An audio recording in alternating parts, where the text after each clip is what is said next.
tuviste esa interacción con un local de comida rápida, lo cerraron y volviste al Viejo Pastor. Sí.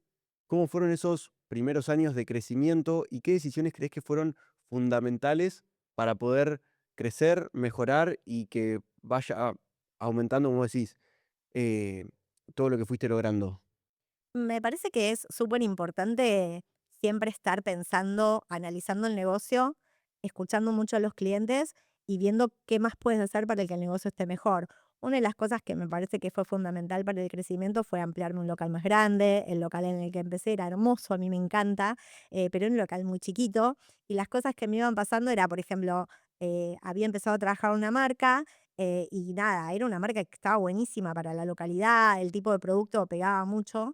Entonces, nada, compré un montón y cuando vino el pedido me di cuenta que no me entraba dentro del negocio. O sea, como todas esas cosas. Entonces ahí te das cuenta de decir, bueno, no, necesito más espacio, porque necesito guardarlo, porque también necesito más metros de exhibición, que tal vez muchas veces eso uno no lo tiene en cuenta, ¿no? Es como que decís, che, yo compro toda esta variedad y bueno, pero si no tenés metros para exhibirlo, quedan guardados en una caja hasta que alguien me dice, che, tenés un buzo azul y vos lo vas a buscar. Y no es lo mismo cuando lo tenés mejor exhibido. De eso se aprende un montón.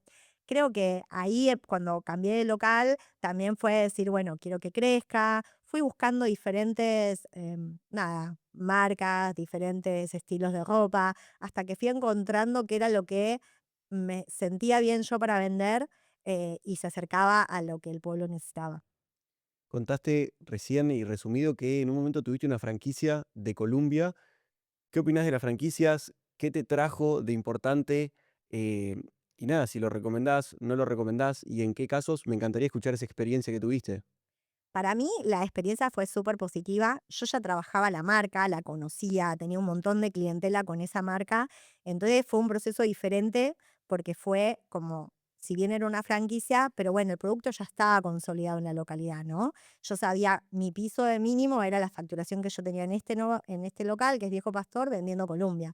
Entonces digo, bueno, lo llevo a otro local, tengo que vender más. Después también hubo, ¿qué hago? ¿Cómo reconvierto el Viejo Pastor? Si le saco la marca o la dejo y le tengo en los dos locales la marca. Em, lo que me parece a mí es que está buenísimo el tema de las franquicias porque te ayudan con un montón de cosas. Yo pienso cuando abrí la franquicia y cuando abrí el Viejo Pastor. Cuando abrí el Viejo Pastor fue puro error. Equivocarme, hacer mal la vidriera, poner mal un precio, pedir tarde los productos, porque nosotros también en Villa Langostura somos una localidad turística que tenemos como picos de venta en la temporada de verano, un poquito en el invierno, pero en ese momento casi no, porque el invierno era muy, muy bajito en cuanto a turistas que venían. Entonces, como saber administrar, che, lo que estás pidiendo, o sea, tenés que pedir en un momento en el que no vendés nada y decís, ¿cómo voy a estar pidiendo si todavía tengo? Y cuando llega la temporada no tenés tiempo de reponer porque también los fletes y todo eso, el tiempo que tarda en llegar la mercadería entre que haces el pedido y llega, muchas veces, no sé si podés reponer en plena temporada, pero el cliente ya se te fue, o sea, si no tenés para venderle, ese cliente se fue. Em, entonces, me parece que toda la información, toda la capacitación que te dan las franquicias buenas, de marcas buenas, porque ahora está como muy de moda las franquicias y hay muchísimas franquicias, pero cuando vos vas a franquicias de marcas de primera línea, tienen un montón de conocimiento en cuanto a cómo exhibir, cómo comprar, dónde poner los productos. Me acuerdo lo que me pasó con Columbia es, bueno, tuve que alquilar un local, alquilé un local y ellos me dijeron, manda los planos y ellos me mandaron el diseño, ¿no? Y yo no entendía por qué tenía que poner una pared con piedra atrás de una escalera que no tenía ninguna funcionalidad. Y después cuando lo vi terminado, es como decís, obvio, le da un toque, le da un detalle de montaña, le da un detalle de calidez, cosas que no se me hubiesen ocurrido nunca a mí hacerla sola. O la cantidad de mercadería que tenés que tener para poder llenar tantos metros de pared. O sea, creo que las franquicias están buenas, no todas van en todos lados, ¿no? O sea, sobre todo cuando vamos a localidades del interior, donde tenés poco movimiento de gente, creo que no todas las franquicias pueden ser viables, pero si ya tenés probado el producto, me parece que está bueno si la empresa es seria, todo el acompañamiento que tenés. Te ayuda a no equivocarte. Tenés una brecha mucho más fácil del aprender. Bien, ¿crees que para gente que está empezando corta un poco esa curva de aprendizaje y te invita a equivocarte un poco menos, Un digamos? montón, un Bien. montón. Y algo que también me interesa mucho que me cuentes a lo largo de tus 30 años es hoy en día todos los emprendedores que están del otro lado hablan de Argentina y de emprender en Argentina y lo ven como algo muy complejo con los distintos cambios y ciclos que tiene. Quiero saber qué opinás o cómo te afectó a vos los cambios en la política argentina y emprender en Argentina a lo largo del tiempo y cómo lograste entenderlo o no entenderlo, pero lograr adaptarte. ¿Qué consejo tenés para darle a quienes quizá recién arrancan y se encuentran con esta variación que es tan frecuente acá en Argentina? Bueno, yo emprendí acá, con mi trayectoria es acá, así que no tengo como la capacidad de analizarlo en un contexto diferente donde las medidas sean más estables. Em, Nosotros hemos vivido en estos 30 años miles de crisis, miles de cambios en la política, en las importaciones, en el tipo de cambio, que afectan no solo al producto, de si hay producto, a qué precio viene, sino también a si hay turismo o no para solventar, porque Villa Langostura vive del turismo, vos le podés vender al turista, pero también le vendés a la gente del pueblo, que la gente del pueblo también vive de que un turista haya venido a dejar plata, entonces se nota mucho cuando las temporadas son buenas o malas. En la localidad nos ha pasado eventos súper importantes como la erupción del volcán Cauche-Puyehue, que nos llevó a estar como 8 meses sin facturación, o bueno, la pandemia que nos pasó a todos, de volver a estar en una foja cero en nivel de ventas, y más allá de los vaivenes económicos, pero digo, creo que en Argentina nacemos con el ADN de adaptarse, de la resiliencia, de volver a insistir, de volver a apostar, de encontrar la vuelta. Creo que el camino no es fácil, pero hay que insistir.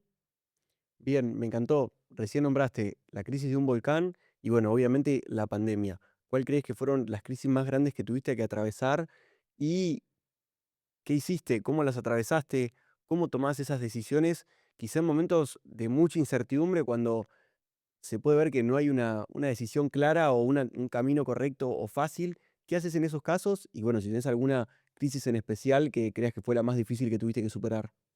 Bueno, ahí ya te dije dos, te diría la del 2001 también, porque fue para mí el primer shock grande de no saber qué hacer.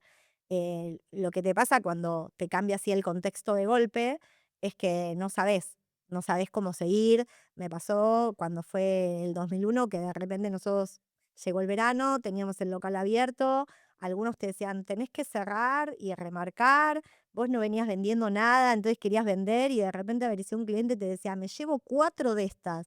Y vos decías, ¿4? No, no se las querés dar, ¿entendés? Porque te das cuenta que hay algo mal, la estás poniendo muy barata, no sé.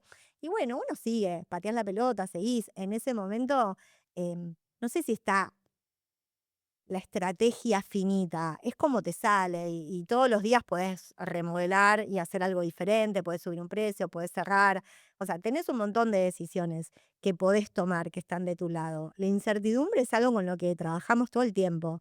Nos pasó con el volcán, yo creo que una de las situaciones más difíciles de atravesar con el volcán es hasta cuándo. O sea, a mí particularmente, que explotara el volcán no me generó angustia, sí fue algo bueno, nunca lo había vivido. Entiendo que Villa Langostura está en un lugar que es de origen volcánico, entonces eso alguna vez podía suceder. Nos sucedió a nosotros, fue una experiencia muy enriquecedora en algún lugar. Obviamente no tener para vender, porque no tenías clientes directamente, fue difícil porque vos tenés empleados y tenés alquileres y tenés que seguir pagando. Y bueno, los chicos que trabajan con vos tienen que vivir, o sea que no puedes decir, uy, no tengo plata, no le puedo pagar los sueldos. Yo creo que en el volcán y después en la pandemia también nos pasó, ¿no? ¿Hasta cuándo? ¿Hasta cuándo? Porque en el volcán es, no sé, yo me acuerdo que lo primero que hice, también con el consejo de un amigo, de un comerciante amigo, me dijo, ¿sabes lo que tenés que hacer? Andá a tu negocio, cerrá la puerta y ponete a llamar por teléfono a tus proveedores. Y contale los que pasó y que no le vas a poder pagar. ¿No? Entonces, esto, la escucha activa. Yo siempre voy a reconocer toda esa gente que con un solo consejo, una simple frase, que capaz que no le podías hacer caso y hacías otra cosa, pero como que siempre estuvo bueno esos consejos que recibí, o tuve siempre gente copada con la palabra justa en esos momentos. Yo ese día llegué a mi negocio, empecé a llamar a los proveedores y le dije, no te puedo pagar, no sé cómo voy a hacer. Me acuerdo, el volcán explotó el 4 de junio, la temporada siempre es como después del 9 de julio, y un proveedor con el que hablé me decía, pero falta un montón para la temporada, capaz que esto se termina y temporada tenés igual. sea, nosotros volvimos a tener venta, turismo, febrero del año siguiente para carnaval. O sea, nadie te decía cuándo se iba a parar el volcán, nadie te iba a decir cuándo se iba a habilitar porque estuvimos mucho tiempo sin aviones, nadie te decía cuándo iban a volver el turismo. Lo mismo pasó en la pandemia, ¿no? Que íbamos corriendo la vara, 15 días adentro, otros 15 días, y estabas esperando. Nosotros también estuvimos muy expectantes cuando se empezaba a flexibilizar si nos dejaban tener turismo o no. Entonces llegaba la temporada de pesca en noviembre y te decían, bueno, va a poder entrar el que viene a pescar, que ya sacó el certificado, el permiso, pero te lo decían 2 días antes. Entonces era muy difícil organizarse con las compras, o sea, cómo haces, cuántos empleados tenés, cómo vas a hacer con el local. O sea, esa incertidumbre de hasta cuándo va a durar una crisis creo que es algo complejo de administrar. Bien, y si tuvieras que mirar tu camino y estos 30 años, ¿cuál crees que fue la decisión más importante o más bisagra que tuviste que decís, wow, esto cambió absolutamente todo? Em, Creo que son muchas. Te diría que la primera fue irme a vivir a Villa Langostura como la decisión más radical. Y después creo que, no sé, por ejemplo, abrir la franquicia de Columbia fue una decisión muy grande porque fue un cambio muy grande en tener que administrar en vez de un local, 2 locales. Eso me posicionó en otro nivel de análisis, de pensamiento y de exigencia distinta. Bueno, otra cosa que me encantaría hablar es el hecho de que en el medio de todo este camino te convertiste madre de 2 hijos. ¿Cómo fue emprender y criar a tus hijos? ¿Cómo es encontrar el balance en la vida, quizás entre esas 2 cosas que te apasionan? Em, No lo sé, yo te diría que fue alucinante. Para mí, una de las cosas más maravillosas que tuve fue poder, para mí, estar muy cerca de mis hijos durante todo este proceso, porque de alguna manera ya tenía un poco organizado el negocio y me podía empezar a administrar mis tiempos. Pero obviamente eso tiene un costo, ¿no? Porque de repente decís, bueno, salgo del negocio para llevarlos a una fiesta, a un cumple, estoy presente, pero después a la noche estás pensando que tengo que hacer los cheques, algo que te quedó pendiente, la carga de llevar el negocio y el ser emprendedor o empresario es como que siempre estás con muchas cosas para pensar. Yo estoy súper agradecida de lo que pude hacer, de manejar mis horarios. Mis hijos me enseñaron algo que fue el aprender a delegar, porque la primera vez que delegué, o sea, cuando los chicos eran chiquitos, yo seguía yendo al local hasta que un día, volviendo a casa, los paso a buscar por la casa de la señora que los cuidaba, y cuando llegamos a casa se habían quedado dormidos, sin comer, sin bañarse, y ahí fue como decir: "Che, esto no lo quiero más". Entonces fue decir, tomo la decisión de no ir más al negocio a la tarde, no quedarme hasta el cierre del negocio a la noche, que son cosas que ahora me parecen pavas, pero en ese momento para mí era un mundo. ¿Cómo me iba a ir? Yo me quedaba hasta que cerraba el negocio, apagaba la estufa, apagaba las luces, me parecía que estaba bien así. Entonces, un poco forzada fue decir, bueno, no, no es calidad de vida para ellos, ni es lo que yo quiero. Entonces, ahí fue como empezar a aprender a delegar en pequeñas cuotas a determinada gente, decir, bueno, yo no vengo a la noche.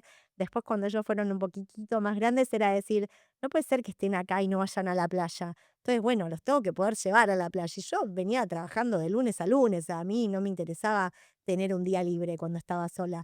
Entonces, al tener a los chicos también era decir, bueno, no, voy a cortar, voy a llevarlos un rato a la playa o a pasear.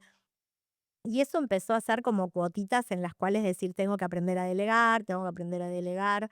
em, no puedo decir si lo hice bien o lo hice mal. eh, para mí es como el manejar tus horarios en un emprendimiento te da muchísima libertad para criar a tus hijos, pero también tiene ese costo de lo que no haces en un horario lo terminas haciendo en otro.